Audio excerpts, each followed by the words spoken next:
Academic liaison. I did it at every university I was at. I served in a player development role at Houston, Kansas, and Baylor. And I was a person who was the liaison academics from our football staff to our academic staff. Every single one of those staffs I spent time with, they were incredible. If y'all are watching this, thank y'all so much for making my experience incredible. But I wanted to talk to you all about the 4 ways you can be a successful academic liaison. Once again, thank you so much for tuning into the Player Development Pod, the Beyond the Field YouTube channel. For you all that are watching, we have over 72 hours. Yes, 3 days of player development content. And I'm so excited that you would join me here. My name is Ed Jones. I'm the founder of Beyond the Field. And as I said earlier, I spent time in the player development role at Houston, Kansas, and Baylor. So let's talk about the 4 things that you need to do to be successful as an academic liaison. Number 1, you need to communicate. You need to communicate, okay?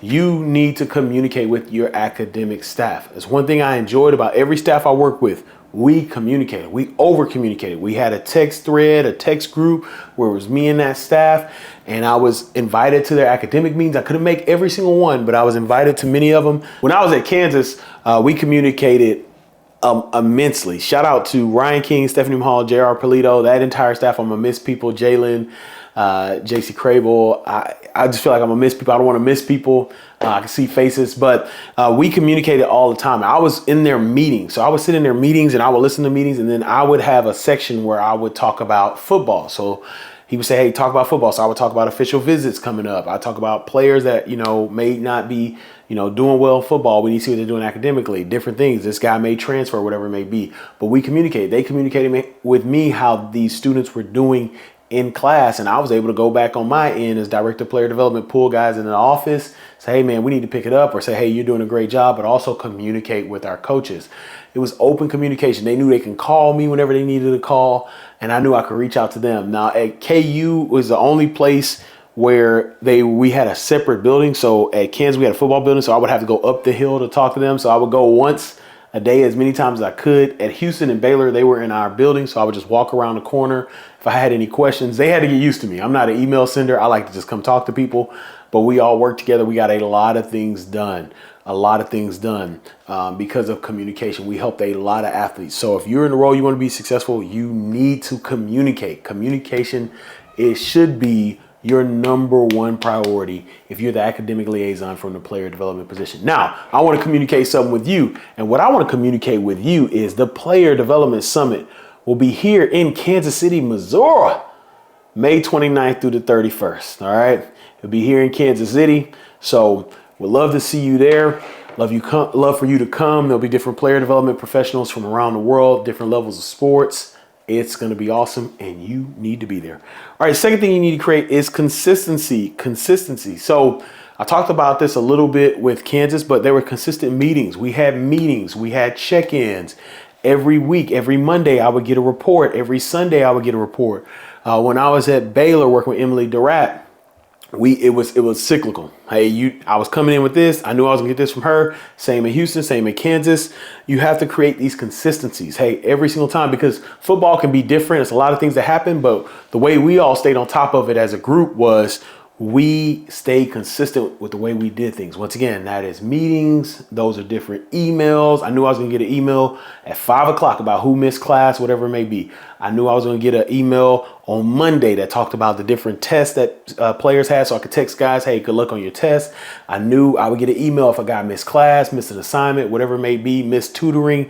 There was just a consistency there. I knew when the meetings were gonna be. Like I knew at Kansas, the meetings were gonna be Thursday, which was better for me because towards the end of the week, things lightened in football. I knew in Houston, we always had our academic meeting on Monday. Our coach loved to start the week off with academics. That's how I worked there. Other places I've been, academic meeting was at certain things. And so I knew if our meeting as a staff would be on Monday at 12, I would get with the academic staff at Houston at 9 o'clock. Hey, let's go over this so I can have an answer, because the coach is going to look at me and ask a question. I can get with the position coach. We can figure out some of these things before the head coach gets in there and starts ripping people to shreds. And so you need to create that consistency. So number 1 is communication. Number 2 is consistency. Now, one thing that is not consistent about this YouTube channel is there are more people who watch this who are unsubscribed than subscribed. So I want you to subscribe. A lot of y'all that watch this are not subscribed. I want y'all to subscribe. So subscribe, like, and share this with other people you know that are academic liaisons. The third thing you can do to be successful as an academic liaison is to create. Yes, you can create. You can make some fun stuff when talking about academics. Here's a story. When I was at Baylor, we had our academic staff, and all academic staffs do this. Shout out to academic staff. They got to do what they got to do, but they would read every single player, every single assignment. And that academic meeting could be 2 hours. I remember at the University of Houston, Coach Craig Niver told me, hey, we better go to this academic meeting. Jones, you better buckle up. You ain't never seen nothing like this before. He's like, make sure you use the restroom. I was like, that can't be that bad. I led high school academic meetings, you know. I mean, it was 2.5 hours. And so the head coach at Baylor, he was like, hey, man, he came to me. He's like, hey, how can we kind of get this going? Can we get some more energy in there? So I sat there. I thought about that night. I was like, you know what? When it really comes down to it academically, the coaches need to know who's doing well, who's doing okay, and then who needs the most help. And so I created a green, yellow, red tangent, for lack of a better word, or green, yellow, red. I where my words at? Process. There it is. Where our guys that were in green were great. So the coaches knew, okay, boom, he's in green, he's good, awesome. The guys that were yellow, they need help. They need to get there on the fence. They can go red or they can go green. And then the guys in red, they need help, desperate help. And so I got with Emily Durrat. We figured this out. I kind of created what my graph looked like. She got it. She put it on an academic report. It was great. It worked out. We integrated that. We created that together. It was pretty cool. And our coaches could look at their deal and just sit there as a position group. Our meetings got cut in half because we could just put on the board, hey, he's green, he's yellow, he's red. They could look at their form and say, okay, he's yellow, what is he doing? He's red. And we could spend time on the students that needed the most time. Now, with that said, do not just think, oh, the green guys we don't need to talk about. You still need to hype up your green guys. You know, we still hyped them up, but we wanted to get to really what our coaches wanted, which is who needs help? Who do I need to get after, if you know what I mean?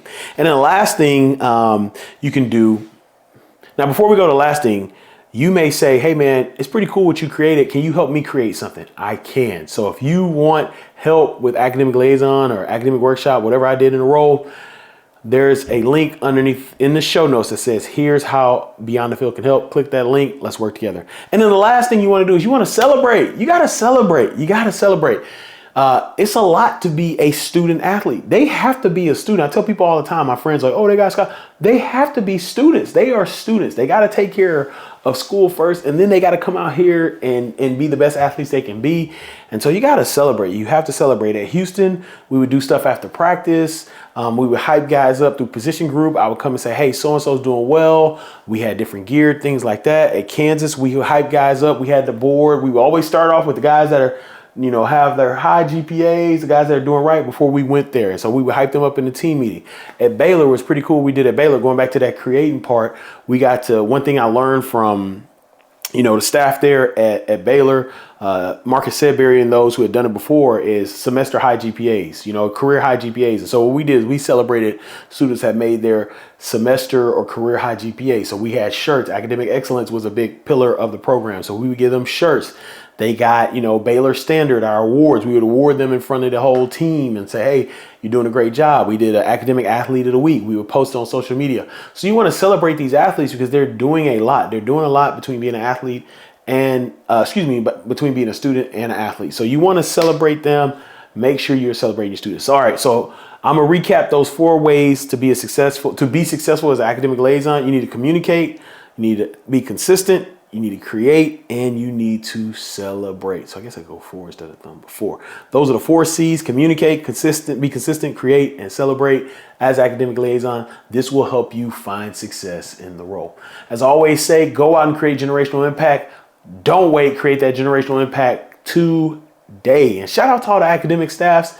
Hey, I would name all of y'all, but I don't want to miss nobody. I really don't. But shout out to you all at Houston, Kansas, and Baylor. I really enjoy working with y'all. Shout out to all the academic staffs out there doing great things in college football. Y'all doing a lot now with the transfers and everything. Well, before you leave, YouTube wants you to see this video. And if you're like, what is player development? Check out this video right here. I'll see y'all. Bye.